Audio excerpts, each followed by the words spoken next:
නමෝ තස්සේ භගවතෝ අරහතෝ සම්මා සම්බුද්දස්සේ නමෝ තස්සේ භගවතෝ අරහතෝ සම්මා සම්බුද්දස්සේ නමෝ තස්සේ භගවතෝ අරහතෝ සම්මා සම්බුද්දස්සේ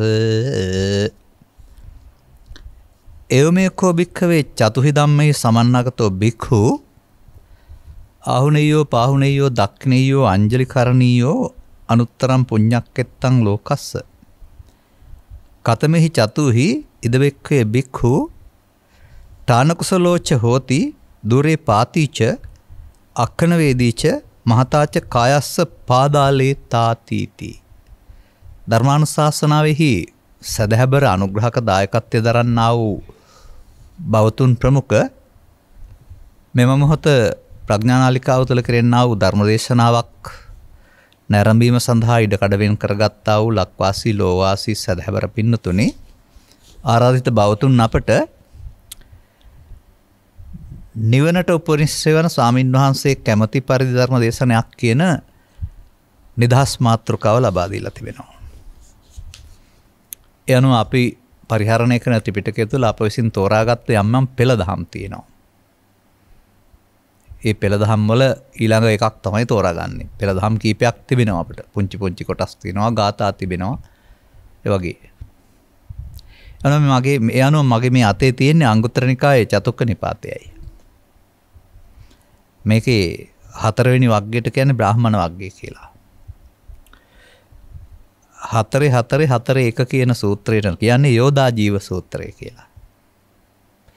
යෝදා ජීව කියන්නේ යුද්ධෙන් ජීවත් වෙන කියන එක. යුද බටයා සාමාන්‍යයෙන් යුද්ධෙන් ජීවත් වෙන යුද බටයා රජුරුවන්ගේ කොටසක් වගේ. රජුරුවන්ට හිතට අල්ලලා යන්නේ රජුරුව ආරක්ෂා කරනවා නම් සහ සතුරන් පරාජය කරනවා නම්. සතුරන් පරාජය කිරීම සඳහා ඒ කාලේ තිබුණ උපක්‍රම අතර උපක්‍රම 4ක් තිබිලා තිබෙනවා. ඒ 4න් වැඩ ගන්න පුළුවනි නම් මේ යුද බටයා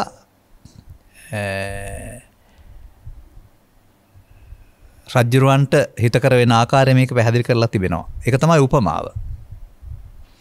ඒ උපමාව සසුනේ පිළිවෙත් පුරන්න ප්‍රවිෂ්ඨ වුණා වූ භික්ෂුව හෝ භික්ෂුණිය හෝ උපාසක හෝ උපාසිකා කියන මේ උරුමේ ඇති අය කොහොමද මේ ක්‍රම 4 පාවිච්චි කරන්න ඕන කියන එක තමයි මේකෙන් කියන්න උත්සාහ කරන්නේ. පාළි අපි අරන් බලමු. චතුබික්කේ අංගෙහි සමන්නාගතෝ යෝදා ජීවෝ රාජා රහෝ හෝති රාජ බොග්ගෝ රඤ්ඤා අංගන්තේව සංකං ගච්ඡති. රජුරන්ගේ අංගයක් වගේ වෙනවා කියන එකෙන් පෙන්වන්නේ. අංග 4කින් සමන්නාගත යුද බටයා රජු විසින්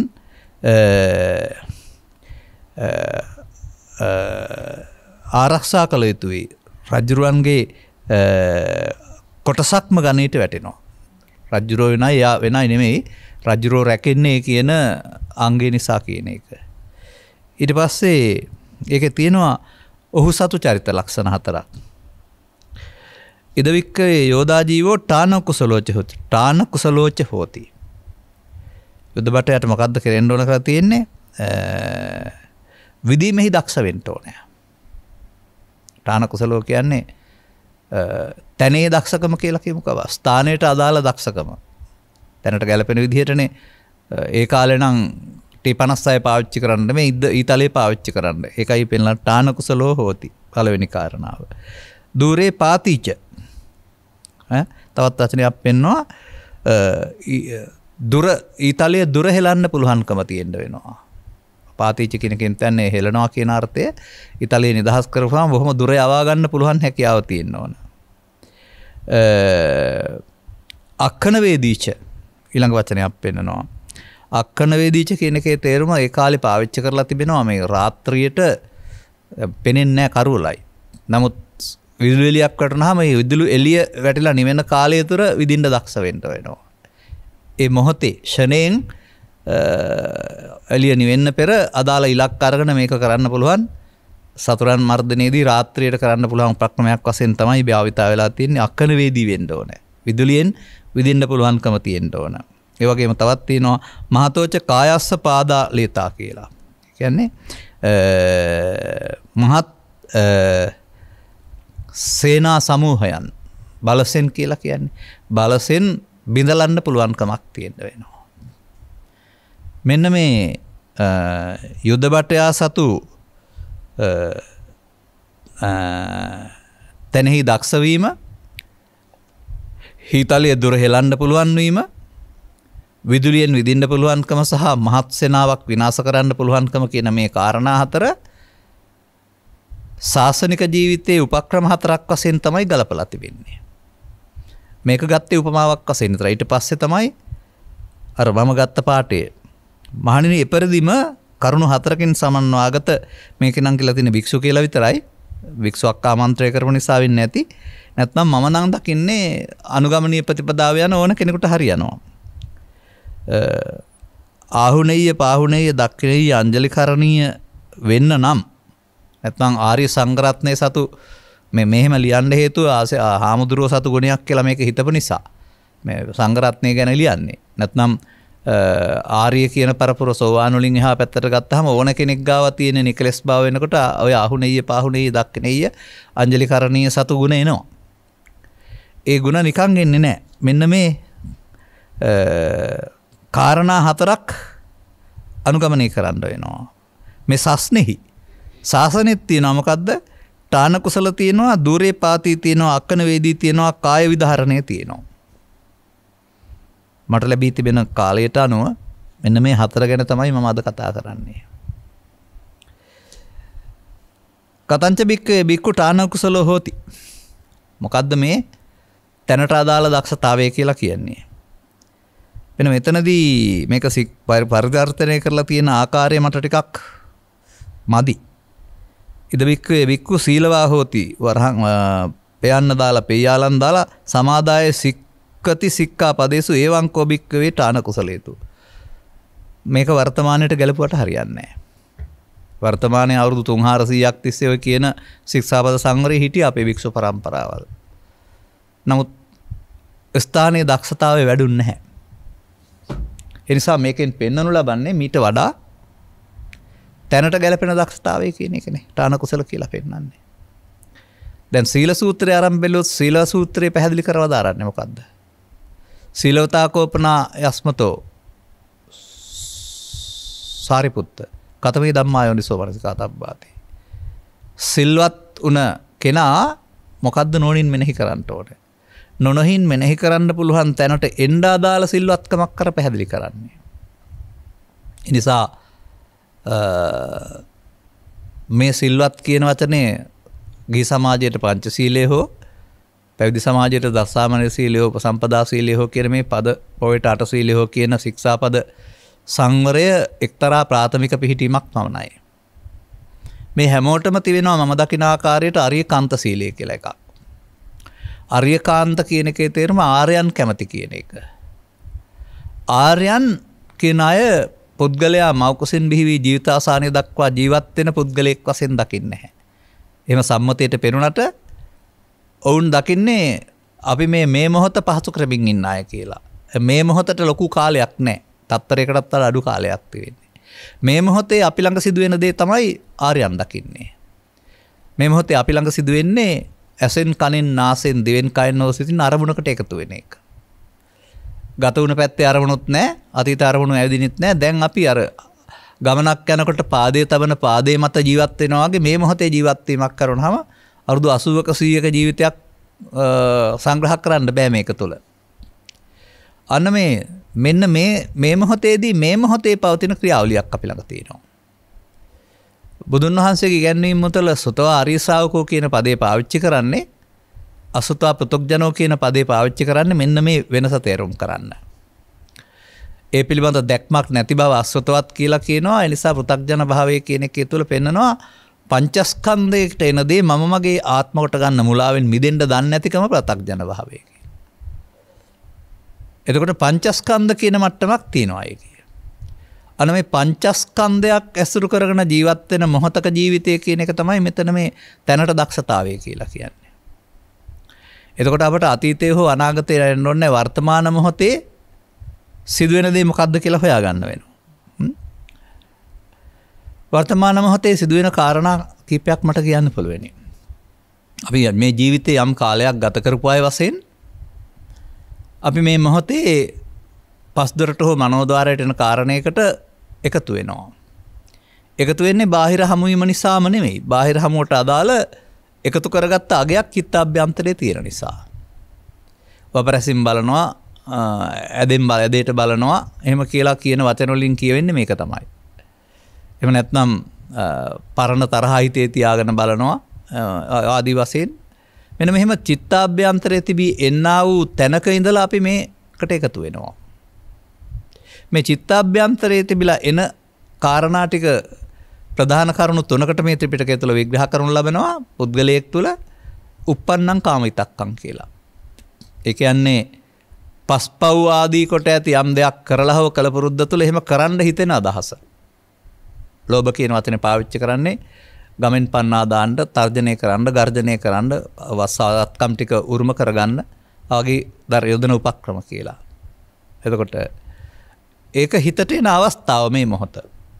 තව මොහොතකින් ඒක නැති වෙලා යනවා. එතකොට කය යා වුණාට දැන් අර අදහස නැහැ. තව ටිකකින් එන්නේ ව්‍යාපාද විතර්කයක්. ඒකේ වචන රළු වෙලා පරුස වචන පාවිච්චි කරන්න හිතලා ඇස් දෙක රතු වෙලා තනන පෙනෙන ස්වභාවයකටපත් වෙනවා. එතකොට ඒ ව්‍යාපාත විතර්කයේ හිතට ආ වෙලාවට තිබෙන ගතිය. ඒක තවත් බලවත් වුණොත් එහෙම කඩු කිනිසි දරන්න පහර දෙන්න විනාශ කරන්න හිතෙනවා. එතකොට විහිංසාව විතර්කය. මෙන්න මේ ඨාන කුසල කියලා කියන්නේ මෙන්න මේ තැන උපදින්න තැන තියෙන මේ తত্ত্বය. ස්ථානයේ කිව්වහම තමයි ඇසේ කනේ නාසයේ දිවේ කය වෙන්නත් පුළුවන්. ස්ථාන වශයෙන් ගත් කල. නැත්නම් තවත් ස්ථාන හතරකුත් තියෙනවා ජීවිතේ. අපි හැම වෙලාවෙම වාඩි වෙලා ඉන්නවා මොහොතක, තවත් වෙලාවක හිටගෙන ඉන්නවා, තවත් වෙලාවක ඇවිදිමින් ඉන්නවා, තවත් වෙලාවක නිින්දි නැතුව දිගාවී ඉන්නවා. මේකට කියනවා සතර ඉරියව්ව කියලා. මේ ඨාන වෙන්න පුළුවන්. ඒ තැනදී උපදින්නා වූ අභියෝගයට මුහුණ දෙන්න පුළුවන් හැකියාව, දක්ෂතාවය තමයි ඨාන කුසල කියන්නේ. ඒ නිසා බාහිර ශික්ෂාපද සංවරය තුළ පෘථග්ජන පුද්ගලයෙකුට ඨාන කුසල තියෙන්න බෑ. සදහම් වටහාගත්ත පුද්ගලයෙකුට තමයි ඒ මොහොතට අදාළ බාහිර කරුණු ඇතුව හෝ නැතුව චිත්තාභ්‍යන්තරයේ තිබී පවතිනා වූ තමන්ගේ දුර්වලකම් ටික හෙවත් උපන්න කුසල් හිතට එන්නේ. තමන් චිත්තාභ්‍යන්තරයේ තබා තිබෙනා වූ ලෝභ මූලය, ද්වේෂ මූලය, මෝහ මූලය මුල් කොටගෙන මේවා පස් දොරෙන් එනවා හිතට. අන්න තැන. ඒ තැන තමා කුමක් කළ යුතුද? දැන් මේ තැන සාමාන්‍ය සමාජය අය කරන්නේ ඉන්නවා මැරෙනවා පේන්නේ නැහැ කියලා එකට එකතු වෙලා ගහ ගන්න, මරා ගන්න, කපා ගන්න, කොටා ගන්න, පලි ගන්න ප්‍රතික්‍රියා දක්වන එක. ලෝභ කරන, ද්වේෂ කරන, මෝහ කරන, ඊර්ෂ්‍යා කරන එක තමයි කරන්නේ. ආගම් ભેදකින් තොරව ලෝකෙ ඉන්න ඔක්කොම එක තමයි කරන්නේ. මේ බුදුන් වහන්සේ ඨාන කුසල කියන්නේ මේව කරනවාට. මෙන්න මේක හඳුනා ගන්න තියෙන දක්ෂතාවය. ස්ථානේ අදාළ තැනදී තමා නෙවෙයි මේ ක්‍රියාත්මක වෙන්නේ, තමන්ගේ කය නෙමෙයි, තමා පාලනය කරන්නා වූ චිත්තාභ්‍යන්තරයේ තියෙන මේ බලවේගය කියන එක. ඒ නිසා මම හිතනවා මේක ටිකක් හුරු කරගන්න නැතුව තේරුම් ගන්න අමාරුයි. මොකද ළමා කාලයේ පටන්ම බලවත් කළේ ඔය ඕනෑම ක්‍රියාකාරකමක් තුළ මේ හැඟීමට එනකොට එකතු වී ප්‍රතික්‍රියා දක්වන්න. ඒ වැරදි බව දන්නේ නැහැ. එයින් සසර හැදෙන බව දන්නෙත් නැහැ. දැන් මේ ආර්ය මාර්ගයේ යන්න ගියාම මේ තැන පාලනය කරන්න ඕන. ඒ පිළිබඳ ත්‍රිපිටක වචනය කොහොමද පවතින්නේ? ගිරිමානන්ද සූත්‍රය තුළ සහ විවිධ සූත්‍රවල පැහැදිලි කර වදාරනවා ත්‍රිවිධ විතර්කයේදී කියලා. පහන සංඥාවේදී පෙන්නනවා uppannam කාම විතක්කං, uppannam ව්‍යාපාද විතක්කං, uppannam විහිංසා විතක්කං. uppannam කියන්නේ අර තාන ඒ මොහොතේ හටගත් එකේදී. එතකොට සාමාන්‍ය සමාජය කරන දේ පිළිබඳව තථාගතයන් වහන්සේ පැහැදිලි කරලා තියෙනවා ඒක පිළිගන්නවා. අදිවාසේති.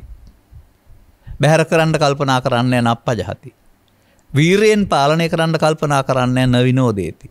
අවසනය දකින්න කමක් නැහැ ව්‍යම්ති කරෝති. චිත්තාභ්‍යන්තරයට සංගවලා ඉවර කිරීම විනා නොසංගව අවසන් කරන්න ඕන කියලා කල්පනා කරන්නේ පෘථග්ජනයා නව්‍යම්ති කරෝති අනභවං ගමේති. ඒ තාන කුසල නෙමෙයි තාන අකුසල. තාන කුසල නාදිවාසේති පජහති විනෝදේති ව්‍යම්ති කරෝති අනභවං ගමේති ත්‍රිවිධ විතර්කේදී. තුනම නෙමෙයි වර්තමාන මොහොතට කෝකද ආවේ ආවොත් දක්ෂ වෙන්න වෙනවා. ආවේ නැත්නම් කරන්න දෙයක්වත් නැහැ. මෙන්න මේ කාරණේ තේරෙනකොට මම දකිනවා බෞද්ධකමේ කියලා ගිහියෝ පැවිදි ස්ත්‍රීහෝ පුහුසෝ මහානකමේ කියලා කරන්න නියත වැඩක් නැහැ. තම තමන්ට පැවරෙන රාජකාරියයි කරන්න තියෙන්නේ. මම නම් මවගේ වැඩ, පියානම් පියාගේ වැඩ, ගොවියා නම් ගොවියාගේ වැඩ. ස්වාමින් වහන්සේ නම් විහාරස්ථානයේ වැඩ, භික්ෂුණියන් භික්ෂුණී ආරාමේ වැඩ. උපාසක පිරිස නම් පොයේ දවසේ වැඩ. ඒවට විරුද්ධ වෙන්න කාරණයක් නැහැ. ඒ කාරණා කටයුතු ටික කරන්න ඕන කොහෙ හිටියත්. ඒකේ හොඳ හෝ නරක තියෙන්න බෑ. දැන් අපි කියමුකෝ මහානකමේ තියෙනනේ වත කියලා එකක්. වැසිකිලි වත ගඳයි මේ විහාර වත සුවඳයි කියලා විහාර වතට ඇලෙන්න හෝ වැසිකිලි වල ප්‍රතික්ෂේප කරන්න බෑ. දෙකම උපේක්ෂාවෙන් කරන්න ඕන. ඒ නිසා මේක අපිට මාරුවක් දීලා තියෙන්නේ වත මාරු කරගන්න. ඒ නිසා ඒ ක්‍රියාව නෙමෙයි මහානකම කියන්නේ. මහානකම කියන්නේ මේ ක්‍රියා තුනේදී උපදින කාම විතර්කයේ, ව්‍යාපාද විතර්කයේ, විහිංසා විතර්කයට එකතු නොවෙන්න සතිමත් වීම. උපමනයි මේ බුදුදහමේ භික්ෂු භාවයේ, භික්ෂුණී භාවයේ, උපාසක භාවයේ, උපාසිකා භාවයේ මග යනකොට කරන්න තියෙන්නේ. සරල දහමක් වශයෙන් තේරුම් ගත්තාම හරි ලේසි. මා ලොකු පොත් ගොඩාක් දැනගන්න ඕන කියලා කල්පනා කරන්න ඕන නැහැ. මෙන්න මේ විදිහට ඔන්න ඒක මම දකින්නේ නැහැ ආරම්භයේ එකවරටම එයි කියලා. නමුත් ආනාපාන සතිය මගින් ඇතුළීම පිටවීමට සිහිය තියා ගැනීමෙන් හෝ ඇතුළීම පිටවීම දැනෙන එකටයි සිහිය කියන්නේ, ඇතුළීම පිටවීමට නෙමෙයි. අර ඒ මොහොතට සිහිය ගන්න. ඒ මොහොතට ඒකට එකතු නොවෙන්න සිහිය ගන්න පුළුවන් හැකියාව දිනු කරන්න ඕන කෙනෙක්. මම ආරම්භයේ සිට අවසානයේ දක්වාම දකිනවා බුදුසාමේ පුදුම විදිහේ සතියට දැනක් දීලා තියෙන්නේ කියලා. ඒකට අපේ බෞද්ධයෝ අනාගත බුදුහාමරංග සාසනයේ නිවන් දකින්න සිහිය නැති ජීවිතයක්මයි භික්ෂුත්වයේ පුරා, භික්ෂුණීත්වයේ පුරා, උපාසකත්වයේ පුරා, උපාසික භාවයේ පුරාම කරලා තියෙන්නේ. ඒ නිසා සතිය අරහන් අපේ අයට. සතිය කියන එක මොනවද කියලාවත් දන්නේ නැහැ. නමුත් බුදුන් වහන්සේ වදාරනවා අප්‍රමාදෝ අමත පදං, සිහියෙන් කටයුතු කිරීමයි කියන ලද අප්‍රමාදයයි නිවනට මඟ. යෝජනා කරන සමාජයට මම කරුණා කරලා මේ බුදුදහමෙන් පෙන්නන සතිය කියන වචනේ මොකක්ද කියන එක තේරුම් ගන්න උත්සාහ කරන්න පසුගිය සතියකට පවන පෙර කරපු ධර්ම දේශනාවක සතිපට්ඨාන සූත්‍රය ආශ්‍රයෙන් තොරව සතිය කියන්නේ මොකක්ද කියලා පැහැදිලි කළා මම. ඔබත් ඒක තේරුම් ගන්න උත්සාහ කරන්න සවන්දර කෙනෙක් වශයෙන්. ඒ සතිය තමයි අපිට මේ සසරින් ගොඩ යන්න උදව් වෙන්නේ. එයාව අපිව වළක්වනවා. අපි අර ත්‍රිවිධ විතර්ක වලට අහු වෙලා යන එක, එහෙම නැත්නම් ඒවා විසින් අපි පාලනය කරන එක වළක්වලා ඒවෙන් මුදවන්න සමත් වෙනවා. මොකද සතිය කියන්නේ අමුතු එකක් නෙමෙයි, කුසල චෛසිකයක් නේ. අභිධර්මයේ දෙපළස් චෛසික ගණන් කරනකොට තේරෙනවා සද්දා සති කියලා. සද්දා සති හිරි ඔත්තප්ප අලෝභ ආදෝස ඔක්කොම කුසල චෛසික. ඒවෙන් තමයි අකුසල චෛසික බැහැර කරන්නේ. ඒවා දිනු කරන එක මේ පෙන්වන්නේ සතිය වඩනවා කියලා. කුසල චෛසික. සමාජයේ මොනවා හිතන් ඉන්නවද දන්නේ නැහැ. තේරෙනකොට එහෙම කියන්න පුළුවන් කමක් තියෙනවා. ඔන්න අපි පළවෙනි එකේ කාලේ ගත කළා. එහෙනම් සදහම් තේරුම් අරගෙන තැනට දක්ෂතාවයටපත් වෙන්න ඕන භික්ෂුවකට, ඕන භික්ෂුණියකට, ඕන සිල්මෑණි කෙනෙකුට, ඕන උපාසක මහත්මයෙකුට, උපාසිකාවකට පමණක් නොව ගෙදර ඉන්න අම්මෙකුට, තාත්තෙකුටත් තේරෙනවා නම් පුළුවන්. බුදුදහම මේ පැහැදිලි කරන්නේ වනාන්තරගත වූ භික්ෂුන් වහන්සේලා විතරක් මේ සංයමයටපත් වෙන්න උන පාරක් නෙමෙයි. සමස්තය, සමාජයේ සමස්තය මේ මගේ යනකොට තමයි ඔවුන් මේ වර්තමානයේ හටගන්නා වූ අවුල් වලට, ගැටුම් වලට ලෝභය, දේශය, මෝහය පාවිච්චි නොකර පිළියම් හොයන පිරිසක් බවට පත් වෙන්නේ. කතංච බික්කේ බික්කු දූරේ පාතිච හොති. ඊට පස්සේ පෙන්වන්න ඕන කමක් තියෙනවානේ මේ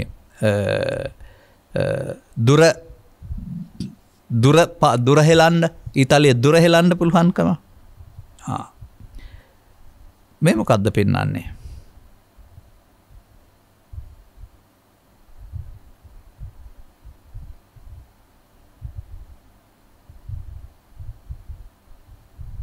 අන්න අපි අදාළ තැනට ඇවිත් තියෙනවා. පුද්ගලයෙක් කරනවා කියන එක වෙනුවට වර්තමාන මොහොතට මේක පෙන්නනවා. අතීත අනාගත වර්තමාන වේවායි ඉන්ද්‍රිය අනුබද්ධ වේවායි ඉන්ද්‍රිය බද්ධ නොවේ වේවායි රළු වේවායි සියුම් වේවායි හීන වේවායි ප්‍රණීත වේවායි ළඟ වේවායි දුර වේවායි යම් කිසි රූපායතනයක් ඇද්ද ඒ හැම රූපයක්ම මා නොවේයි මගේ නොවේයි මගේ ආත්මය නොවේයි කියලා දකින්න. අන්න පංචස්කන්ධ විග්‍රහය නිවැරදි කරගන්න නැතුව බෑ ඒක. මන්දයත් සංසාරයේ වාසය කරන සියලුම සත්වයා මේ අවස්ථාවට එන එකට එකතු වීමෙන් කරන්නේ මගේ මම මගේ ආත්ම කොට ගන්න එක. රූපය යනු ශරීරය නොව රූප ආරම්මණයයි. ඒක වේදනාවෙන් මිදෙන එක සංඥාවෙන් හඳුනන එක සංකාරයෙන් ඇලෙන ගැටෙන එක විඥාණයෙන් දැනගන්න එක. ඒක රූපේ යන්න ඊට පස්සේ ඇහැට කනට නාසයට දිවට කයට හැම එකටම රූප ශබ්ද රූප ගන්ධ රූප ඔස්සේ මේ පෙන්වන්නේ පංචස්කන්ධය ආත්මකට ගන්නා පුරුද්ද සතරින් ගෙනාපු දෙයක් අපි. එහෙනම් ඒක দূරේ පාතිච්ච නෙමෙයි අවිදූරේ. ඒක දූරදර්ශී දැක්මක් නෙමෙයි. මේ දුරින් දකින්න පුළුවන්කමක් තියෙනවා. එතකොට ඒ දුර පේන නුවණ කියන්නේ කිලෝමීටර් මට්ටමින් දුර නෙමෙයි. මේ එන හැඟීම සංසාරයේ පුරුදු කලේ මමත්වයෙන් ගැනීමට දැන් මමත්වයෙන් ගැනීම පුරුද්ද වෙනුවට මෙතනත් තව යමක් කියන්න තියෙනවා මට. ඔය සමාජයේ භාවිතා කරනවා මේක වචනෙන් කියන්න පුරුදු වෙනවා මගේ නොවේ මම නොවේ මගේ ආත්ම නොවේ කියලා. මම යාගෙන් අහනවා කවද්ද ඕක මම මගේ ආත්ම කියලා කීවේ? ළමා කාලේ ඉඳලා ජීවිතේ කොතරම් කාල ගත කළත් ඕකට එකකටවත් මම මගේ ආත්ම කියලා කීවේ නැහැ. එනිසා වචනෙන් කියන එකක් නෙවෙයි මේ පෙන්වන්නේ. අරමුණට ඇලෙනවට ගැටෙනවට මුලා වෙනවට නමක් තමයි මගේකට මමකට මගේ ආත්මකට ගැනීම කියලා කියන්නේ. ඒක සතරේ කරගත්ත වැරද්ද අපි. ඒක දුර දක්නා නැතිකම. දැන් දුර පේනවා කියන්නේ මේක මෙහෙම ගත්තොත් සතරට බැඳෙනවා. ගත්තේ නැත්නම් සතරෙන් මිදෙන පාර හදන්න පුළුවන් කමක් තියෙනවා.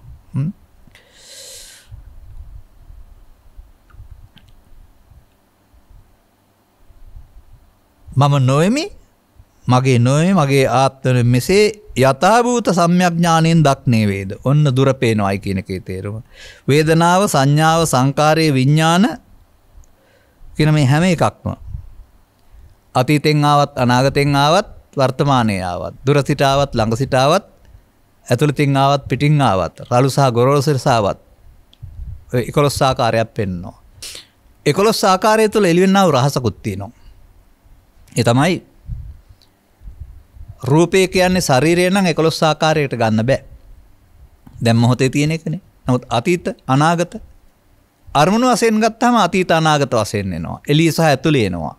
සියුම් සහ ගොරෝසු වෙනවා. ළඟ සහ දුර ඔය එක එක වශයෙන් බෙදන්න පුළුවන්. ඒ කොයි ආකාරයෙන් බෙදුවත් ඒකට ඇලෙන කාරණේ අරමුණේදී ඇලෙන කාරණය දුර දක්නා නැති නුවණ. එතකොට අපි මේ කතා කරන කතාවේ දුර දැක්ම කියන එක ඇහෙන් දැක්මක් නෙවෙයි. හැම මොහොතකදීම වර්තමානයේදී පරණ පුරුදු පාරේ ගොස් ඇලෙන්න ගැටෙන්න මුලා වෙන්න ගිහින් සමාජයේ අවුල හදාගන්න එක වෙනුවට මේන් මිදීම සඳහා මේකට එකතු නොවි අවසන් කරන්න. පේන එක තමයි යථා තත්ත්වෙන් දකින එක කියලා කියන්නේ. ඒ කියන්නේ විතර්ක සංසිඳවන ක්‍රමය එකතු නොවීමෙන් කියන කාරණාව පිළිබඳ ධර්මස්සවණය කිරීම තුළින් ලබා ගත්තා වූ අවබෝධයක් තියෙනවා නම් අපි ඒකට සත්‍ය ඥානය කියලා කියනවා. අනතුරුව මෙන්න මේ කටයුත්ත කරන්ට එළඹෙන එක. එළඹ සිටි සිහිය කියන්නේ ඒ මොහොතේ එළඹෙන්න වෙනවා. බුදුන් වහන්සේ හොයාගත්ත විශිෂ්ට මාර්ගයේ වශයෙන් මම මේක දකින්නේ. මේ මොහොතට එකතු නොවීමෙන් පරණ දේවල් ඇවිදින් ඉවර වෙනවා අලුතෙන් හැදෙන්නේ නැතුව ඉවර වෙනවා කියන මේ කාරණාව තේරුම් ගන්න පුළුවන් නම් ඔය තමයි දුර දක්නා නුවණ මම කල්පනා කරන්නේ. එතකොට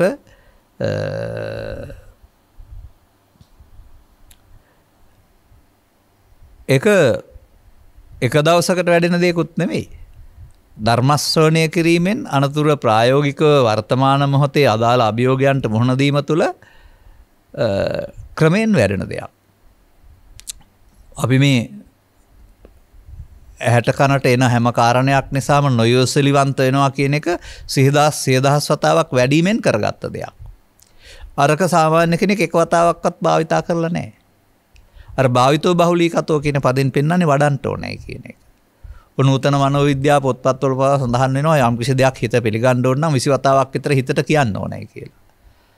අනිවාර්යයෙන් අපි මේක අභ්‍යාසයක් බවට පත් කිරීමෙන් මෙතෙන්ට සිහිය ගන්නට හුරු කරන්න වෙනවා. ඒකයි වඩනවා කියන එකේ තේරුම. එතකොට ඒක ඇහෙන් පේන එකක් නෙමෙයි. එහෙමනම් මේකට එකතු වුණොත් සසර හැදෙනවා, දුකටපත් වෙන්න සිද්ධ වෙනවා කියන ඒක තමයි දුරදක්න අනුවන. ඒ නිසා ඒක අදාළ තැනට ඊහෙලනවා වගේ අදාළ මොහොතට සිහිය ගන්න. තරම් ධර්මශ්‍රවණය කිරීම තුළ තීක්ෂණ ඥානයක් කෙනෙකුට ඇවිදින් තියෙන්න ඕන. අපි ඒක ගොඩක් විස්තර ගත්තේ නැහැ. නැත්නම් පංචස්කන්ධ කියන විග්‍රහය ගොඩක් ගන්න වෙනවා. මට කාලේ මදි වෙයි කියලා නිසා එහෙම ගත්තේ නැත්. වෙලාව තිබුණොත් පස්සුව කතා කරමු අපි. මෙසේ එවම් බික්කවේ බික්කු දූරේ පාතිච්ච හොති. දැන් මතන එවම් බික්කවේ බික්කු කියන වචනේ මම එවම් බික්කවේ බික්කු හෝ බික්කුණි හෝ උපාසක උපාසිකා හෝ ඕන කෙනෙකුට හරි කියලා මම කියන්නේ.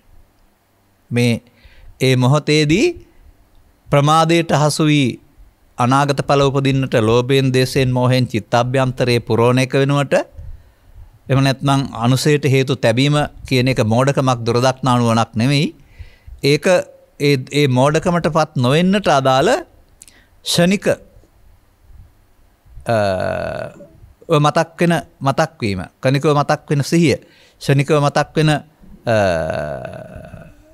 නාදිවාසේති කියන වචනට අයිති කාරණාව පිළිබඳව ඇති හැකියාව තමයි මේ දැන් මෙතන අපි කතා කරන්නේ සටනක් සම්බන්ධෙන්නේ. රජ්ජුරුව ස්වකීය විරුද්ධවාදීන් මොනියම්ම හෝ ක්‍රමයකින් ඝාතනය කරලා තමන් ආරක්ෂා වෙන්න දිනන්න ඕන. දැන් අපි මේ යන්නේ යුද්ධයකට. මේක බුදුන් වහන්සේ පැහැදිලි කරලා දාන්නේ කෙලෙස් සතරන් සමග කරන සටන කියලා. කෙලෙස් සතරනොත් නිකන් හරියට මේ ගරිල්ලා සටන වගේ. තිබෙන තැනක් හොයාගන්න නැහැ, සංගවි තිබී එළියට එනවා. ආවෙලාවට තමයි තියෙන බව දැනගන්න ඕන. සාමාන්‍යයෙන් ඔය මම සමහර අවස්ථාවල කතා කරන හැම අය සම්බන්ධයෙන් කතා කරනකොට තේරිලා තියෙනවා ඔවුන් සිල් සමාදන් වෙලා ආදී බොහොම සද්ධාවෙන් ඉන්නේ. එතකොට ඔවුන්ට කිසිම ලෝභයක් ද්වේෂයක් මොහොයක් නැහැ. ඇත්ත තමයි ඒ කියන කතාව. ඒ වෙලාවේ නැහැ. දැනෙන්නේ නැහැ නේ තියෙන බවක්. මොකද ශ්‍රද්ධාවකින් ඉන්නකොට, භක්තියකින් ඉන්නකොට, සිල් සමාදන් වෙලා ඉන්නකොට නැත්තම් තවත් සමාධියකින් යට කරන් ඉන්නකොට නැහැ. නමුත් ගෙදර ගිහින් බලන්න ඕන ප්‍රශ්නයක් හමු වෙන තැන ගිහින් බලන්න ඕන යදින හැටි නැත්නම් කලබල වෙන හැටි සහ මේ පරුස වචන පිට වෙන හැටි. අන්න ඒ නිසා දැන් නැති වුණාට හරියන්නේ නැහැ. යම් මොහොතක තියෙනවා නම් එනවා. එන එකෙන් දැනගන්න ඕන අදාළ මූලයන් තියෙන නිසා කියලා. තථාගතයන් වහන්සේ වදාරන්නේ ඔබට ඒවා උපදිනවා නම් උපදින්නේ ඔබ ළඟ තියෙන නිසා කියලා. තියෙන නිසා කියන එකේ තේරුම ගොඩ ගහලා තියෙනවා කියලා හොයන්න තැනක් නැහැ. නමුත් හේතු වශයෙන් තිබෙන නිසා තමයි හටගන්නේ. මේ හේතු වශයෙන් තිබෙන තැන හොයන්න පුළුවන් කමක් නැහැ. නමුත් ආවහම එතන නැහැ. දැන් තියෙන තැනයි තියෙන්නේ. අන්න මෙතනදී තමයි මෙයා අල්ලා ගන්න පුළුවන් කමක් තිබෙන්නේ. ඒ නිසාම තමයි මම දකින්නේ ආයෙත් කාම විතර්කයේ, ව්‍යාපාද විතර්කයේ, විහිංසාව විතර්කයේ කියන කාරණාව බලවත් වෙන මොහොතේදී තමයි මේක බලපාන්නේ කියන එක පිළිබඳව.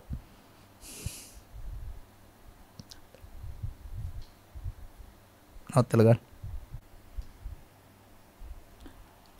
අපි දෙවෙනි දක්ෂතාවයට ආවින් තුන්වෙනි දක්ෂතාවයට යනවා. තැනට ගැලපෙන දක්ෂතාවය, දුර හෙලන්න පුළුවන් දක්ෂතාවය, ඊළඟට අක්ෂණ වේදී කියන්නේ මොකද්ද?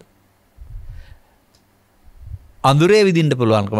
අඳුර තුල ආලෝකයක් එනවා. ආලෝකයේ සීමාවේදී විදින්න වෙනවා. විදුලියෙන් විදිනවා කියන අර්ථයෙන් ගන්න එකනේ. ඒකෙන් පෙන්වන්නේ ඊතාශනයක් කියන එක. බලමු මොකද්ද මේකේ තියෙන්නේ කියලා අපි.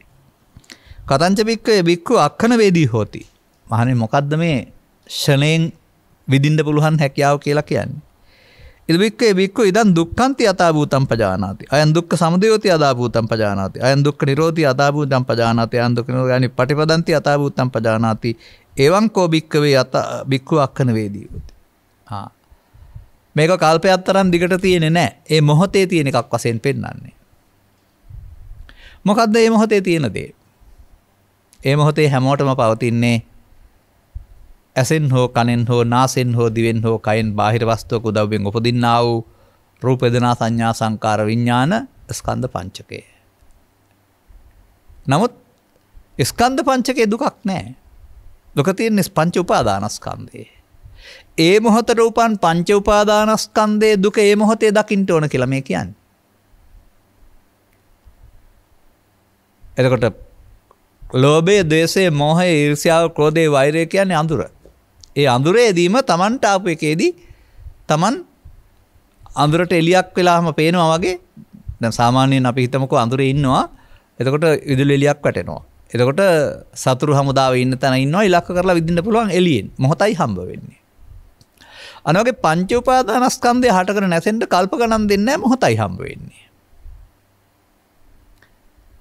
මේ පිළිබඳව උපුටා දැක්වීම කරන තථාගතයන් වහන්සේ නැත්නම් තථාගතයන් වහන්සේ උපුටා දැක්වුවොත් අපි ස්කන්ධ නැමැති සමූහය හටගන්න කල්හි, දිරණ කල්හි සහ මේ යන කල්හි මොහොතකින් ඔබ ඉපදී දිරාමේ යනවා. අනේ මොහොතේ වැඩක් නෙමෙයි තියෙන්නේ. මොහොතේ වැඩක් නම් හිත කරන්නත් බෑ, ඊයේ කරන්නත් බෑ, දැන් කරන්න ඕන. අර පච්චුප්පන්නේන යාපෙන්ති කියන පදයෙන් පෙන්වන්නේ වර්තමාන මොහොතේ ලැබෙන දේ යැපෙනවායි කියන අර්ථයක්. ඒ වගේ මේ මොහොතේ කොතනින්ද මේක උපදින්නේ? අනුමාන කරන්න ඕන ඇසෙන් විය හැකි, කනෙන් විය හැකි, නාසෙන් විය හැකි, දිවෙන් විය හැකි, කයෙන් විය හැකි. නොයසේ නම් නින්ද හැරෙන විට කල්පනාවේ හෝ දිගාවේ සිටින සිතෙන් විය හැකි. මොකද මේ ස්කන්ධ පහළ වෙනවා කියන එක නවත්තන්න පුළුවන් එකක් නෙමෙයි. නමුත් ස්කන්ධ පහළ වුණාට පුතග්ජන පුද්ගලයාට ස්කන්ධ පහළ වෙනකොට තමන් ඇතුළත තැබූ කොටස එනවා. බාහිර දේවල් උදව්වෙන් තමන් ඇතුළත තැබූ කොටස එනවා. මේ බාහිර සිද්ධි දුක් ගෙනත් දෙනවා කියලා බලන්න පුරුදු වෙන්න එපා.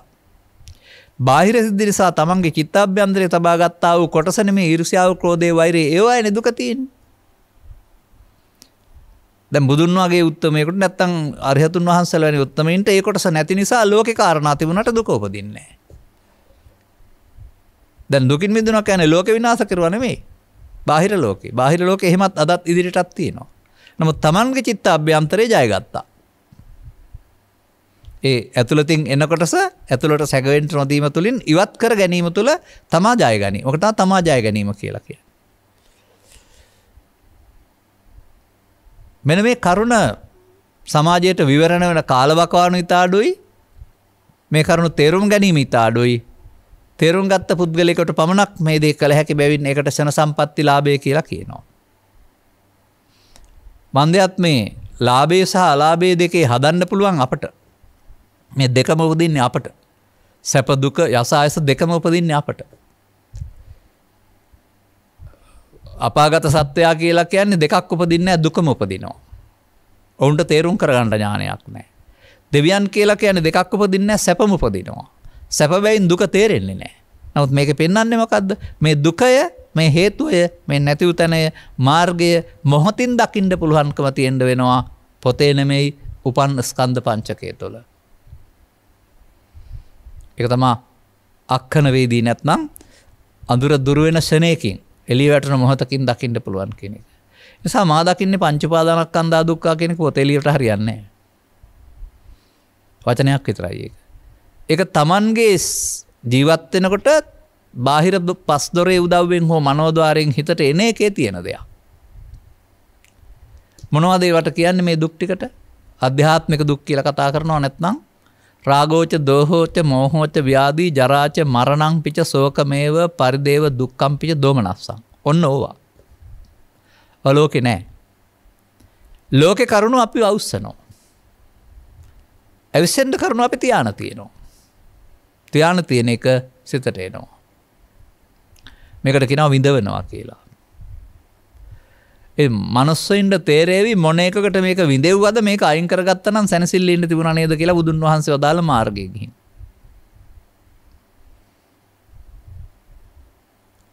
එහෙනම් අපට යුද බටයාගේ චරිත ලක්ෂණ එකතු කරන්න වෙනවානේ. යුද බටයා රජුරුවන් ජයග්‍රහණය කිරීම සඳහා උරදී ඉන්නා වූ කොටස්කරුවෙක්. අපි මේ සසර දුකින් දුක්ගින්දර නිවාන කිරීම සඳහා කෙලෙස් සතරන් නැති මේ සටනට ප්‍රවිෂ්ටලා ඉන්න අරකෙත් චතුරාංග සේනාවක් ඉන්නවා ඇත්තශ්‍රී පාබල කියලා බුදුරජාණන් වහන්සේගේ ප්‍රකාශයක සඳහන් වෙනවා භික්ෂු භික්ෂුණී උපාසක උපාසිකා හතරගොල්ලම මේ සද්ධර්මයෙන් ප්‍රතිබල සම්පන්න වෙනතුරු තමන් පිරිනුවන් අඩින්නේ නැහැ කියලා. එහෙනම් මේ සද්ධර්මයෙන් ප්‍රතිබල සම්පන්න වෙන එකේ අයිතිය හතර දෙනාටම දීලා තියෙනවා කියන එක එදා එළි වෙනවා. අදට මේකට කාටවත් තහනම් කරන්න එහෙම බෑ. ඕන කෙනෙකුට තේරුම් ගන්න පුළුවන් නම් මේ ප්‍රතිබල සම්පන්න බව ඇති කරගත්තාම මේ ගති ලක්ෂණය එතකොට මේකෙන් පෙන්වන දේ තමයි මේවත් දුරු වෙනකොට මේ ක්ලේශ ධර්මයන්ගේ ලක්ෂණ පහ වී යනකොට තමයි අර ආහුණෙය්‍ය පාහුණෙය්‍ය දක්ඛිනෙය්‍ය අංජලි කරණීය ගති ලක්ෂණ වලට හිමිකම් කියන්නේ නිකන් නෙවෙයි. ඒවා පෙන්වන්නේ ආර්ය සංග්‍රහණයේ සතු ගුණ කියලානේ. අර ආර්ය භාවයටපත් වෙනකොට ඒවා තියෙන්නේ නිකන් තියෙන්නේ නැහැ. අපට අපහසු වෙලා තියෙන කාරණාව තමයි මේ පිළිබඳව පූර්වාදර්ශයක් නැතිකම. වත්මන් සමාජය තුළ භික්ෂුව තුළ භික්ෂුණිය තුළ උපාසකතුමා තුළ උපාසිකාව තුළ එබඳු දෙයක් අනුගමනය කළ ප්‍රතිඵල ලැබූ බවට පූර්වාදර්ශ පේන්න නැහැ. නැත්තේත් නැහැ තියෙනවා නමුත් ප්‍රවුදා පේන්න නැහැ. ඒ නිසා මේකට එළමෙන්නේ නැහැ කෙනෙක් විශ්වාසයෙන්. අපට සිදු වෙලා තිබෙනවා පැහැදිලි කරමින් පළමුව එළබි අනුගමනයකට ප්‍රතිඵල ලබා ආදර්ශමත් වෙන්න. ඒ සඳහා හොඳ ශක්තියක් වීරියක් ඕනෑකමක් උත්සාහයක් කැපකිරීමක් සසර පුරුද්දක් නැතුව බෑ. ඉතින් එහෙම අය උපදින යුගයක් වශයෙන් වෙන්න ඇති ඔය බුද්ධ ජයන්ති කියන වචනේ පාවිච්චි කරලා ඉන් එහාට බුදු සසුනේ ප්‍රබෝධයක් කියන වචනෙන් හරි සමාජයේ තිබෙන්නේ. නමුත් අදාළ කරුණු එළියට ගත්තේ නැත්නම් අදාළ කරුණු භාවිතා කළේ නැත්නම් අදාළ කරුණු භාවිතා කරලා තමන් ශික්ෂණයටපත් උනේ නැත්නම්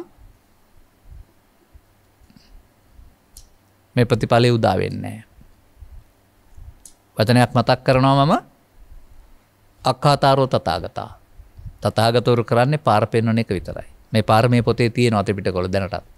කල යුත්තක් නැත්නම් ඔබ තනිව කල යුතුයි. තුම්මේහි ඔබ විසින් කිච්ඡං ආතප්පං. ආතප්ප කිච්ච කරන්න වෙනවා. ආකප්ප කිච්ච කියන්නේම ක්ලේශයන් තවුන වීරිය. ක්ලේශයන්ට එකතු නොවීමෙන් ක්ලේශයන් සිතින් බැහැර කිරීම ඒකට කියන්නේ කෙලෙස් නසනවා කියලානේ. ඕනතරම් මේ පිටිපිටකේ හම්බ වෙනවා සකල ක්ලේශයන් ප්‍රහීන කොට මේ රහත් ඵලටපත් උනායි කියලා. ප්‍රහීන කොට කියලා වචන තියෙනවා ප්‍රහී වෙන්නේ කොහොමද කියන්න කවුරුත් දන්නේ නැහැ. ප්‍රහීන වෙන හැටි තමයි පහන සංඥාවල තියෙන්නේ.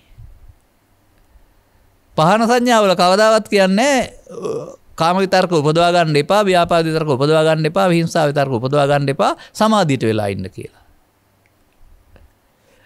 ඒවා මූලයන් තිබෙන නිසා උපදිනවා. ඉපදින වෙලාවට අල්ලලා එළියට දාන්න. උපදින වෙලාවට ඒකට එකතු වෙන එක ක්‍රියාමාර්ගයක්, උපදින වෙලාවට ඒකට එකතු නොවන එක තවත් ක්‍රියාමාර්ගයක්. උපදින වෙලාවට එක එකතු වෙන එක ප්‍රමාදයයි, අසියෙන් කටයුතු කිරීම කියනා වූ පෘථග්ජනීන්ගේ ක්‍රියාමාර්ගයයි. මේ පිළිබඳ තේරුම් ගත්ත පුද්ගලයාගේ ක්‍රියාමාර්ගය තමයි උපදින වෙලාව සහ අනතුරු එක පවත්වන්න නැතුව එයා හුදකලා කරන එක, තනි කරන එක, එයාට ශක්තිය නොදෙන එක. එතකොට එයාට සිතේ පවතිනා වූ න්යාමයට යටත් වෙන්න වෙනවා. මොකද සිතේ පවතින න්යාමය යං ඒවං ලහු පරිවත්තං යත ඉදං චිත්තං නාහං වික්කවේ අඤ්ඤං ඒක ධම්මංපි සමනුපස්සාමි. මහණනි මම මගේ බුදු ඇසින්වත් දකින්නේ නැහැ. හටගත්ත ගමන් නැසෙන දෙයක් සිත තරම්. ඔබ මේකට පණ දුන්නේ නැත්නම් යන්න ඕන නැද්ද? දැන් එක අකුණක් කොටපුවාම එතනින් විදින්න වෙනවා. ඊළඟ අකුණේදී ආයෙ විදින්න වෙනවා. එහෙමනේ අක්කන වේදී කියන එකේ තේරුම. නැවත නැවතත් ඉදලීලේ වැටෙන පාසා ඒ වගේ අනුපස්සේ විහෙරති. නැවත නැවතත් උපදින මොහොතක් පාසාම අපට අවදි වූ තැන් පටන් නින්දට යනතුරු නැත්නම් මම දකින ආකාරයට සෝවාන් සිර රහත් දක්වාම හදන්න ඕන. මමච්චර ලේසියෙන් කියන්නේ කොහොමද කියලා කෙනෙකුට හිතන්න පුළුවන්. නෑ නොතේරෙනට අමාරු වුණාට අපට අමාරු නෑ ඒක. මේ පිටිපිටකේ මේ පෙළ දහම එහෙමම පවතිනවා. පාලිය සිංහලට පරිවර්තන කරගීමේ යම් දොස් තිබුණාට අදාළ ක්‍රියාමාර්ගයට සමීප වෙන්න පුළුවන් නම් කෙනෙකුට එතරම් අමාරු දෙයක් වෙන්න බෑ. මම මේකට ධර්මදේශනා ගණනාවක සාක්කියකුත් ඉදිරිපත් කරනවා සමාජයට. ඔය කියන තරම්ම අමාරු දෙයක් නම් ආචාර්ය මහාචාර්යවරු කරන්න ඕන දෙයක් නම් එනම් සුනීතටයි සෝපාකටයි පටාචාරටයි කිසాగෞතමටයි විශ්වවිද්‍යාලයක් හදලා උපාධියක් දීලා තමයි භාවනා කරවන්න වෙන්නේ. නෑ උපාධියක් හම්බුනෙත් නෑ විශ්වවිද්‍යාලෙ ගියෙත් නෑ ආන්නවත් ඉගෙන ගත්තෙත් නෑ. නමුත් මේ නාදිවාසේති පජහති පාවිච්චි කරන්න අවශ්‍ය නුවණ ලැබුණා. අන්න එහෙම අපිට ධෛර්ය වෙන්න අවස්ථාවක් තමයි සුනීතටත් පුළුවන් නම් සෝපාකටත් පුළුවන් නම් ඇයි අපට බැරි? බැරි ඉතින් ධර්මය යටපත් කරන් තියෙන නිසා ධර්මයේ වරද්දන් තියෙන නිසා සහ කම්මැලි જાතියක් නිසා. කුසීතෝ හීන වීරියෝනේ. ඒ ගැන කම්මැලිම වෙලා තියෙන සීවස් ගණනාවක් තිස්සේ හැමස්තේම. ඉතින් ඒ කුසීත හීන වීරියටපත් උන එක තව ඉදිරි පරම්පරාවලටත් බලපානවා. මොකද ඒ පරම්පරාවල ඒ බඳු කෙනෙක් නැති විට විශ්වාසයක් නැහැ. බුදු සමින් අදාළ ප්‍රතිඵලය මිනිස්සුන්ගේ ජීවිතය තුළ හිමි කරගන්න පුළුවන් බවට විශ්වාසයක් නැහැ. අපි එහෙනම් දැන් අක්කන වේදී බවත් ඉදිරිපත් කළානේ. තව එකක් තියෙනවානේ මොකද්ද අන්තිමට එක පෙන්නන්නේ? මහතාච කායස්ස පාදාලේතා. මහත් වූ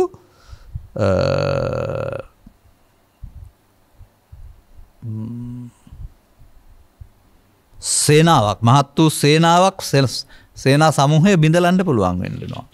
මොකද්ද ඔබ ළඟ ඉන්න මේ හතුරු සේනාව?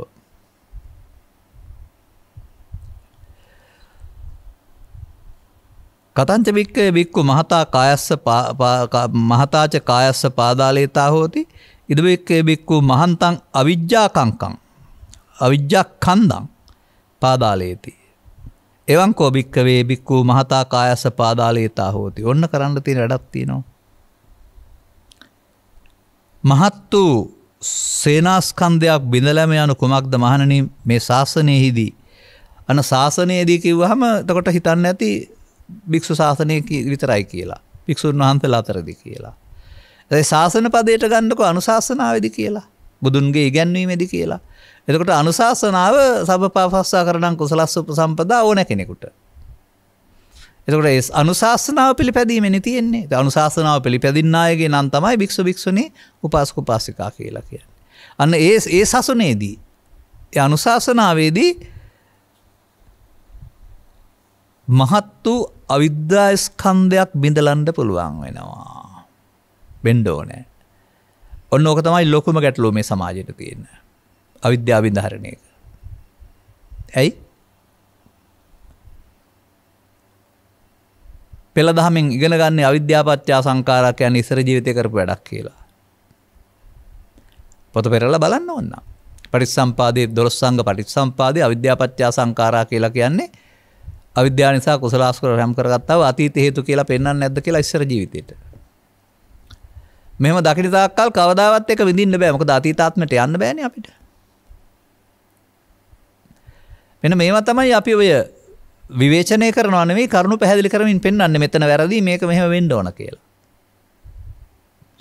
කටපාඩමට මොනවා හරි කියන්න පුළුවන් ලියන්න පුළුවන් පාඩම් කරන්න පුළුවන් කවදාවත් අතීත ජීවිතේට යන්න බැරි වෙමින් මේ බුද්ධ ශාසනය තුළ ඒ පටිච්චසම්පාදේ නම් අපාදේ මාර්ගෙන් නම් පටිලෝමේ යන්න බැරි වෙනවා. හොඳයි මම පෙන්වුවොත් මේ අවිද්‍යාව මේ මොහොතේ සිදු වෙන්නේ කියලා.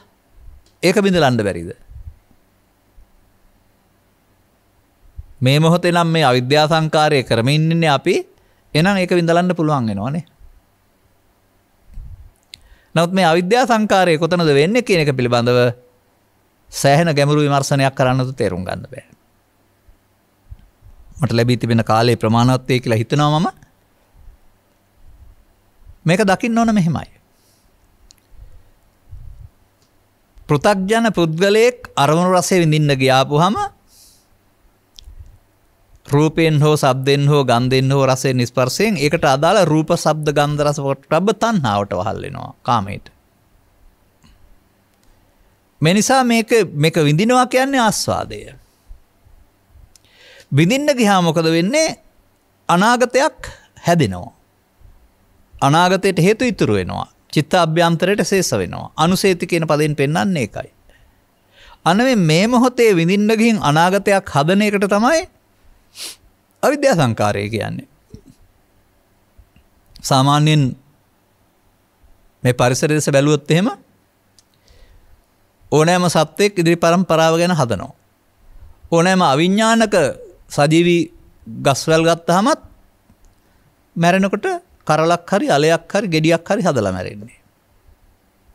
ඒ කියන්නේ නොබිඳී පවතින අනාගතයක් හැදීම හැම එකෙම පවතිනවා. අනිවාර්ය මායාව විසින් අපිට මේ මොහොත අවසන් කරන්න දෙන්නේ නැතුව අනාගත හතරක් හදන්නේ මේ මොහොතේ අරමුණේ මුලා වීම තුලින්.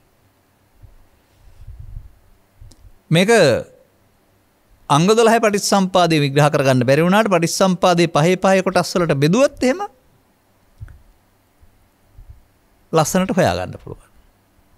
පහේ කොටස් වලට බෙදනකොට කියන්නේ අතීත හේතු පහක් නිසා වර්තමානයේ ඵල පහක් හට ගන්නවායි කියලා. ඒ අතීතයත් ඉස්සර ජීවිතේ නෙමෙයි දැන් පරණ හිතේ තිබිලා එන එක. වර්තමානයේ විඳින එක වර්තමාන ඵල. මම හොඳ වැඩක් කරන්නම්කෝ මම ඔක ලේසියෙන් අරින්නේ නැහැ කියලා හිතන අර්ථයට අදාළ කාරණේ තමයි වර්තමාන හේතු තැබීම. තරහ වෙලා බනින්න හිතන එක, රිදීමක් ලවන පලිගන්න හිතන එක. අන්නේ ඒක නෙවෙයිද මේ ඉදිරියට තැබීම කියන්නේ අවිද්‍යා සංකාරය කියන්නේ. එහෙම තේරුම් ගන්න ඕන. එදා හැම මිනිස්සෙක්ම අරමුණේ මුලා වීමේදී මේ මොහොත අවසන් කරන්නේ හෙටට ගන්න තියෙනවා. හෙටට ගන්න තියෙන හැම එකක්ම අද තියන්නේ ඉදිරියට හෙට වුණාම අතීතෙන් එනවා. තියෙනකොට මේ මොහොතේ ඉදිරියට වුණාට නින්දකින් අවදුනෙන් පස්සේ ඒක ඊයේ. ඊ වෙච්ච තරහක්. ඉතින් ඒක එනවා ආපහු. මෙන්න මෙහෙම අනාගතයට තබන හැම එකක්ම අතීත වෙනවා කියලා තේරුම් ගන්න පුළුවන් නම් ඔබට අනාගතයට නොතබා ඉන්න පුළුවන් නම් මෙන්න මෙතන තමයි මම දකින මහත් වූ අවිද්‍යා ස්කන්ධයක් බිඳලන්න තියෙන තැන. ඉතින් එහෙම කියන්නේ නැතුව මම මොකද පෙළදහම අරන් කියන්නම්. මේකේ තියෙන පෙළදහම් තියෙනවනේ අපිට. අපි බලමු. පෘථග්ජන ඇහැ තුල, කන තුල, නාසය තුල, දිව තුල නැත්නම් අරමුණක් තුල වෙන්නේ මොකද්ද? වෙන්නේ කර්ණ තුනක එකතුවෙන් අතීතයේ හිතට එන එක. රූපය, ඇසේ ප්‍රසාදේ, චක්කු විඥානය. ශබ්දය, සෝත ප්‍රසාදේ, සෝත විඥානය. මේ තමයි මේ තුන. ඔය තුන එකතු වෙනකොට පස්ස කියලා කියන්නේ නැහැ. සමාජයේ කීවට. මෙන්න මේ තුන එකතු වීමේදී චක්කුණා රූපං දිස්සා උප්පජ්ජති සුඛං සෝමනස්සං. අන්නේ උප්පජ්ජති සුඛං සෝමනස්සං කියන එක තමයි අතීතය කියලා කියන්නේ. එන්නේ එක කියලා කියන්නේ. පස්සෝ කියලා කියන්නේ. නැත්නම් උප්පන්නං කාමිතක්කං උප්පන්නං ව්‍යාපාදිතං කා කියලා කියන්නේ තියලා තිබිච්ච එකෙන් එන එක. අන්න ඒක තමයි මේ මොහොතට අපිට මුණ ගැහෙන එක. බාහිර දේවල් මුණ ගැහෙනවා නෙමෙයි අපේ හිත ඇතුලේ පවතින ආ වූ කුකුස කොස්ස මතුවෙනවා. දැන් මේකත් එක්ක තමයි අපේ සටන යුද්ධේ තියෙන්නේ. පස්සපච්චය වේදනා. ඒක විඳිනවා හතුරා මිතුරා හොඳ නරක ආදී වශයෙන් අදාළ Tamanට අදාළ විඳීමක්. විඳින්න ගියාම මේකේ හතුරු මිතුරු ස්වභාවය අනුව ඒකට සමග ඇලීමක් ගැටීමක් ඇති කරගන්නවා. එතකොට වේදනාපච්චය තණ්හා. ජීවිතය තුළ බලන්න එපා, පොත තුළ බලන්න එපා, ඇස තුළ හෝ කන තුළ හෝ නාසය තුළ අරමුණක් තුළ බලන්න පුළුවන් පුරුදු වෙන්න. තණ්හා වුණොත් ඊළඟ පදේ උපාදානනේ. උපාදානොත් ඊළඟ පදේ භවනේ. අසුරු ගසන සැනකින්. මේ තණ්හා උපාදාන භව වීමටමයි අවිද්‍යා සංකාර කියන්නේ කියලා කවදා හරි ඉගෙන ගන්නවද ඔබ? එතකොට දැන් නේද අවිද්‍යා සංකාරය. එතකොට අන්න පෘථග්ජන පුද්ගලයා මහත් වූ අවිද්‍යා ස්කන්ධයක් රැස් කරනවා දැන්. අවිද්‍යාව කියලා කියනවා කොහෙ තියනවද කියලා දන්නේ නැහැ නේ සමාජයේ. නමුත් මේ තැබුවාම නැවත දුක හට ගන්නවා කියන එක චතුස්සත්‍ය නොදන්නකමනේ අවිද්‍යාව කියන්නේ. තමනුයි මේක තියන්නේ තියපුවමයි දුක හට ගන්න කියලා නොදන්නකමනේ. තැබීමෙන් අවසන් කිරීමෙන් නරක පුරුද්ද සංසාරයෙන් ගෙනාවු බැවින් නොතබා අවසන් කරන්න තේරෙන්නේ නැහැ. එහෙනම් මහත් වූ අවිද්‍යා ස්කන්ධයක් රැස් කරනවා ඇරුණාම තුරන් කරන්න බෑ. බුදු සමයේ නමින් බුදු සමයේ පොත්පත් ගොඩක් තියාගෙන අනාථ වූ බෞද්ධයෝ ප්‍රායෝගිකව අනුගමනය කරන්න බැරි බුද්ධ ආගමක්. ලියන්න කියන්න පාඩම් කරන්න ප්‍රාර්ථනා කරන්න අනාගතේ බුදුන් දකින්න සේරම පුළුවන්. වර්තමානයේ ක්‍රියාත්මක කරන්න බෑ. තව කල්ප ගාණක් ගෙනිච්චත් අවුරුදු 4500ක් 1000ක් ගෙනිච්චත් වැඩක් වෙන්නේ නැහැ. අනුගමනය කරන්න ඕන නැත්නම් අනුගමනය කළ සංසුන්වන්න ඕන නැත්නම් මිනිස් සමාජයේ මිනිස් මනසට බුදු සමයෙන් කළ හැකි මෙහෙවර ඊට අල්ප වෙනවා. පිනෙන් පමණක් මිනිසුන් හදලා භවගාමී කළාට මේ ලෝභ දේශ මොහයන්ගෙන් ප්‍රහීන බව සිදු වෙන්නේ නැහැ. ඒක සද්ධර්මයේ යටපත් වූ සමාජයේ අනුගමනීය ප්‍රතිපදාවක් නැති විට දෙවෙනි කුඩා විකල්පයක් පමණයි. අංග සම්පූර්ණ විකල්පයක් නෙමෙයි. අර යම් කාලයේදී උපසපන් බව තුරන් වීමෙන් හෝ සදහම් ගුරුකුලයන් අතුරුදහන් වීමෙන් ගේන කෙනෙක් නැතු වෙනවා පරපුරෙන් දෙන්න. එතකොට එහෙනම් අපිට ඊට ආසන්න කිට්ටු විකල්පයක් තෝරා ගන්න වෙනවා. එසේ වර්තමාන සමාජයට එන්නේ සියවස් 3-4කට පෙර හිටපු පරපුර විසින් තෝරාගත්ත විකල්පය. ඒ පරම සත්‍ය වශයෙන් සැලකනු ලබනවා.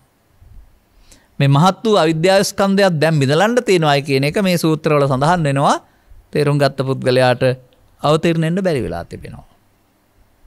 දැන් මම දකිනවා ඇස තුල කන තුල නාසය තුල දිව තුල අරමුණ තුල මේ පස්ස වේදනා තණ්හා උපාදාන අවිද්‍යා සංකාරා අන්න මහත් වූ අවිද්‍යා ස්කන්ධය දැන් හැදෙනවා. දැන් හැදෙනවා නම් දැන් නොහදා ඉන්නත් පුළුවන්. අන්න ඒකයි අවිද්‍යාව දුරු කරන්න පුළුවන් කියලා කියන්නේ. අතීතේක නම් දුරු කරන්න බෑනේ, ඉස්සර ජීවිතයට යන්න බෑ. හොඳයි මේ පෙළ දහමේ අනිත් පැත්තට මොකද්ද පෙන්වන්නේ? මේ අපි පෙන්නුවේ දැන් කතා කළේ මේක අහුවෙන පෙළ දහම මේක අනිත් පැත්තටත් පෙන්වන්නේ. තින්නම් සංගති පස්සෝ පස්සපච්චා වේදනා වේදනා පච්චා තණ්හා. එතෙන්ද ඇවිදින් තමයි හැබැයි තස්සායව තණ්හාව කියලා කියන්නේ. ඒ තණ්හාව අශේෂ විරාග නිරෝධයෙන් තණ්හා නිරෝධයෙන් උපාදාන නිරෝධය උපාදාන නිරෝධයෙන් භව නිරෝධය වෙනවයි කියලා. නමුත් මම දකිනවා වේදනාවට පෙර තණ්හාවට පෙර වේදනා වේදනාවට පෙර පස්ස. පස්සෙන්ම කඩන්න පුළුවන් නම් අර අතීතයේ එන එකට එකතු නොවීමෙන් ස්පර්ශය කඩනවා. දැන් වර්තමාන පළහට ගන්න වේදනා නැහැ, තණ්හා නැහැ, උපාදාන නැහැ, භව නැහැ. දැන් බලන්න මේ පෙළ ගලවලා තණ්හා උපාදාන භව අවිද්‍යා සංකාර නම් මේ ත්‍රිපිටකයේම තියෙනවා තණ්හා උපාදාන නැත්නම් ඒකට විද්‍යා විමුක්තිය කියලා. මොහොතක් පහ දැන් අවිද්‍යාව දුර වෙනවනේ. මේ මහත් වූ අවිද්‍යා ස්කන්ධය දුරලන්න තියෙන වර්තමාන මොහොතේ නේද? පස්ස නිරෝධයෙන් නේද? තියෙනවා මේක ත්‍රිපිටක පෙළ. නමුත් කතා කරන්නේ ඒ අර්ථයෙන් නෙවෙයි. මෙන්න මේ අදාළ තැනට සමීප වෙන්න බැරිකම තමයි අපිට තිබිච්ච ලොකම දුර්වලකම. යන්නකෝ දීඝනිකායේ දසුත්තර සූත්‍රයට. තව දවසක මම පැයකින් එක පැහැදිලි කරන්නම්. මේක තියෙනවා අත්හල යුතු එකම ධර්මය මොකක්ද කියලා අහපුවම එකයි හුඟක් කරන්න නැහැ. පස්ස නිරෝධය කියලා. ඉතින් මේක වරද්දා ගත්තාම බුදුහාමුදුරන්ට දැර රූප හම්බ වෙනවා. කටසබ්බම පස්ස තියෙන්නේ කොහොමද නිරෝධ කරන්න කියලා අපෙන් අහනවා. ඒ අර තුනට එකතු වීමට පස්ස කියලා කියන හින්දා. නෑ ඒකට නෙමෙයි ඒ කියන්නේ.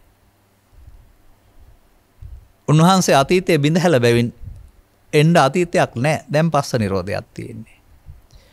අර uppannam කාමිතක්කම් කියන්නේ uppannam ව්‍යාපාදිතක්කම් කියන්නේ තමන්ගේ අතීතයේ නේක. ඉන්ද්‍රිය භාවනා සූත්‍රයේ uppajjati සුඛං සෝමනස්සං කියන්නේ බාහිර එකක් නෙමෙයි තමන්ගේ ඇතුලේ තියෙන එක. මෙන්න මේක එනකොට ඒකට එකතු වෙන එකට නෙමෙයි පස්ස කියන්නේ.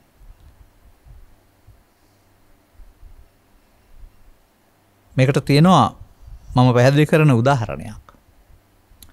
ගැඹුරු ධර්මයට නොගියට මේ සමාජයේ හොඳ නරක තේරුම් ගත්ත අම්මලා තාත්තලා තනනතන බලා හිතට එන හැම දෙයක්ම ප්‍රකාශ නොකර වළක්ව ගන්න දන්නවා.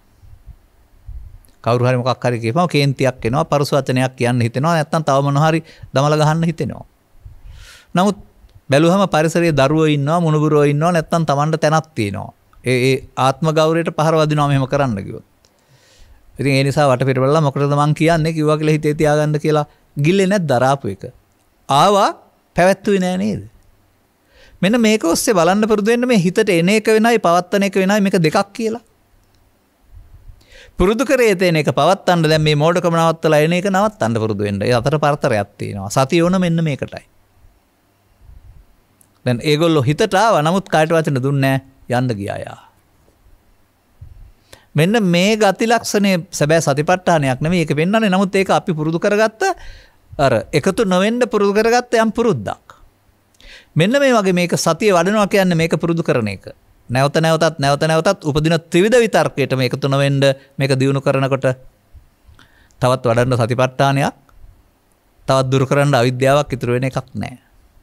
ඒ නිසා දැන් තමයි එකතු නොවීමෙන් අවිද්‍යාව දුරු වී විද්‍යා විමුක්තිය හමු වෙන්නේ. මොහොතක් පාසාම. ඒ නිසා බුදුන් වහන්සේ වදාරනවා අනුපුබ්බේන මේදාවී තෝකතෝකං කනේ කනේ කම්මාව රජතස්සේව නිද්දමේ මලාත්තනෝ. අර මල කියන්නේ අර ලෝභ දේශ මොහයන්ට. මොහොතක් පාසා රන් කරුවා රිදෙහි මල මොහොතින් මොහොත අරින්නා ශේෂණයක් ක්ෂණයක් පාසා. ඇසෙන් කනෙන් නාසෙන් දිවෙන් කයන උපදින මොහොතක් පාසා ත්‍රිවිධ විතර්කයේදී එකතු නොවීමෙන් අතීතය ශූන්‍ය වෙනවා. අතීතය බැහැර වෙලා යනවා. අනාගතයක් හැදෙන්නේ නැහැ. මෙන්න මේ සඳහා වීරිය කරන්න වෙනවා. හොඳ වීරියක් ඕන වෙනවා. උත්සාහයක් ඕන වෙනවා. කැපවීමක් ඕන වෙනවා. එහි ප්‍රතිඵල අද්දුටුවයි. බලන්න දෙයක් නැහැ ආයේ. මොකද ඒක තුලින් ඇතිවෙනා වූ සහනය Tamanට දැනෙනකොට සාන්දිට්ඨික ධර්මයේ ප්‍රතිඵල ඒවලේ තේරෙනවා. ඒ මොහොතේ විපාක දෙන කියන එකනේ පෙන්වන්නේ. ඒ නිසා මම මේ මොකක්ද ඒකට කියන්නේ? යෝධාජීව සූත්‍රය තුළ තියෙන දහම් පෙළ හරිය අගේ කොට සලකනවා. යුද්ධයෙන් ජීවත් වෙන යුද වැටියා රජුරෝ ජයග්‍රහණය කරන්න කරුණු හතරක් පාවිච්චි කරන්න ඕන. සබ්බ දුක්ඛ නිස්සරණ කියලා හරි නිවන් දකින්න හරි කියලා ප්‍රාර්ථනා කරපු පුද්ගලයා මේ හතර පාවිච්චි කරලා ඒ වැඩේ කරන්න ඕන. එතකොට ਉਹ ක්ලේශ යුද්ධයෙන් සතුරන් පරාජය කොට ජයග්‍රහණය කරනවා. එහෙනම් මතක තියාගන්න ඉස්සර වෙලා මොකද්ද පෙන්වුවේ? තැනෙහි දක්ෂ වෙන්න ඕන, දුර විදින්න ඕන පුළුවන්, දුර පතිත කරන්න පුළුවන් වෙන්න ඕන. ඒ වගේම අඳුරේ විදින්න පුළුවන් වෙන්න වෙනවා. මහත් වූ අවිද්‍යා ස්කන්ධයක් බෙදින්න පුළුවන් වෙනවා. ඔන්න මාර්ගය. අදාළ කරුණු තේරුම් ගැනීම තුළින් සවන් දෙන ඔබට මේ සිව් භූමිය තුළ භික්ෂු භික්ෂුණී උපාසක උපාසිකා සිව් භූමිය තුළ රැඳී සිටමින් ඕන කෙනෙකුට මේ පාර තියෙන්නේ. අදාළ කටයුත්ත කරමින් අවිද්‍යාව දුරු කරමින් විද්‍යා විමුක්තියට පත් වෙන්නට මේ කරුණු පැහැදිලි කිරීම උපනිශ්‍රේවායි කියන ප්‍රාර්ථනාව කරමින් මම ධර්මානුශාසනාව මෙතකින් අවසන් කරනු ලබනවා.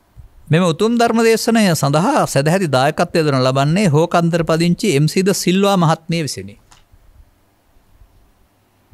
එතුමගේ අරමුණු ඉතා කෙටි. ධර්මදේශනය ශ්‍රවණය කරන්නා වූ සියලුම දෙනාට හැකි ඉක්මනින් නිවන් මඟ තෝරා බේරා ගන්නට මග යාමට මෙම උතුම් ධර්මදේශනයේ ආධාරකයක් වේවා.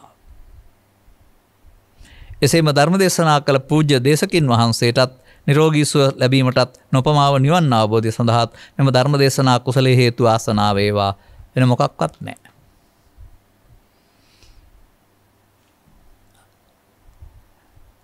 ඔව්. අප වෙනුවෙන් සහ ධර්ම ශ්‍රවණයේ කය වෙනුවෙන් දුකින් මිදීම ප්‍රාර්ථනා කරන්නා වූ එතුමියටත් මේ මූල්‍ය වේදම් දරා ධර්ම දේශනාවක් විකාශනය කිරීම තුළින් ලබන්නා වූ ශක්තිය අවබෝධය ඉහාත්ම වශයෙන්ම දුක්ඛ නිරෝධය පිණිස හේතු වේවා කියලා අපද ප්‍රාර්ථනා කරනු ලබනවා. සබ්බීතියෝ විවජ්ජන්තු සබ්බ රෝගෝ විනස්සතු මාතේ බවත් අන්තරායෝ සුඛී දීඝායුකෝ භව හැම දිනාටම තෙරුවන් සරණයි. ද්වේෂක්ඛයෝ නිබ්බානං